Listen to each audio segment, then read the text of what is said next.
Assalamualaikum warahmatullahi wabarakatuh. Di sini kelompok E ingin mempresentasikan yang berjudul Dosek Gestopedia yang beranggotakan 5 kelompok. Yang pertama Alfideatul, yang kedua Masitono Karimah, yang ketiga Wahyu Sulis, yang keempat Aldi, yang kelima Andi. Nah, di sini saya ingin mempresentasikan Desugestopedia. Metode ini sebenarnya sudah tidak asing lagi bagi kita semuanya, khususnya buat kita yang mempelajari bahasa asing, karena metode ini merupakan salah satu bahasa alternatif atau yang mengajarkan bahasa, walaupun kemungkinan juga sangat bisa diajarkan pada mata pelajaran lain, tergantung guru ataupun dosen dalam mengkreasikan metode mengajarnya. Di sini kelompok E mengenal metode ini itu ketika mendapat tugas dari dosen yang menurut saya atau menurut kita metode ini begitu romantis. Karena apa? Karena kita membahas bagaimana cara menggunakan metodenya, sehingga saya bilang ini metode yang romantis. Sebelum membahas bagaimana penerapan metodenya, kita semua cek dulu terjemahan dari buku Douglas Brown yang berjudul Teaching by Principles: An Interactive Approach to Language Pedagogy, yang membahas tentang metode ini. Sugestopedia adalah suatu metode yang dikembangkan oleh seorang ahli psikiatri dan pendidikan dari Bulgaria, seperti diuraikan oleh Lozanov sendiri dalam artikelnya yang berjudul Sugestology and Suggestopedia, yang dimuat dan yang diambil intinya dalam buku ini. Suggestopedia berdasarkan 3 asumsi, yakni bahwa belajar itu melibatkan fungsi-fungsi sadar dan di bawah sadar manusia. Yang kedua, siswa mampu belajar lebih cepat daripada dengan metode-metode lainnya. Yang ketiga, proses belajar mengajar dapat terhambat oleh beberapa faktor, yakni norma-norma umum dan kendala-kendala yang lazim berlaku dalam masyarakat. Yang keempat, suasana yang kurang serasi dan santai tidak ada atau kurang dalam pengajaran bahasa, dan kekuatan-kekuatan atau potensi dalam diri siswa yang tidak atau kurang dimanfaatkan guru. Jadi Georgi Lesanov percaya bahwa dalam proses pembelajaran ada kendala psikologi.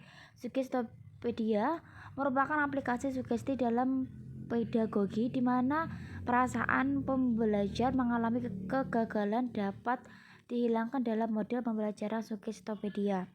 Kendala psikologi pembelajaran dapat diatasi dengan teknik-teknik dalam Sugestopedia. Nah, yang dari slide-slide yang tadi sudah dijelaskan.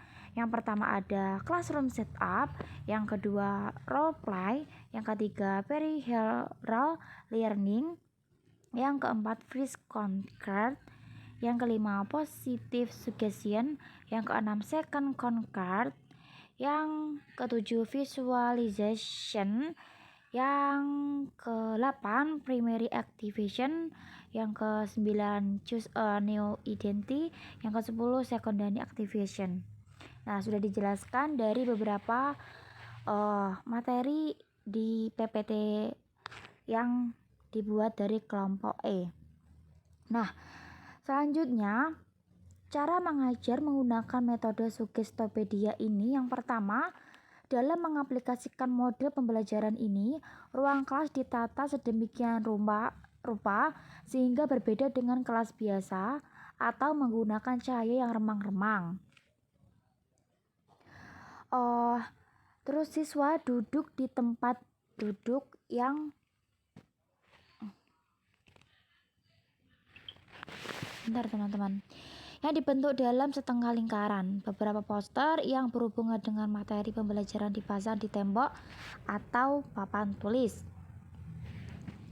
Yang kedua, guru menyapa dengan menggunakan mother tongue atau bahasa ibu atau bahasa pamulaan atau bahasa pertama, misalnya di Kalimantan Selatan menggunakan bahasa Banjar.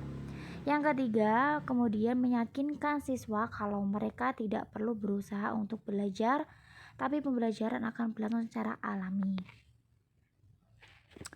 Nah, kemudian selanjutnya di sini ada penjelasan tentang cara bagaimana sih untuk mengajar pada murid-muridnya. Ya, yang pertama, guru memutar musik klasik, kemudian mengarahkan siswa untuk rileks dengan cara menarik nafas panjang. Yang kedua, selanjutnya guru mengajak siswa berimajinasi tentang materi yang sedang dipelajari. Ketika mereka membuka mata, mereka bermain peran. Yang ketiga, setelah itu guru membaca sambil mendengarkan musik.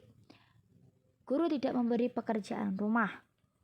Nah, jadi dari penjelasan yang tadi, metode-metode ini sangat romantis karena menggunakan musik klasik ya teman-teman. Karena ini itu mengajak siswanya berimajinasi melalui cerita dan poster yang dipajang di tembok atau papan tulis.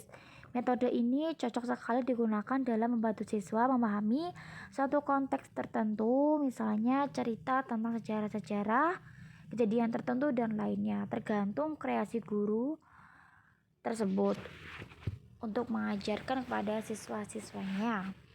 Nah, dari presentasi kelompok E mungkin ada penjelasan yang belum paham, nanti bisa ditanyakan.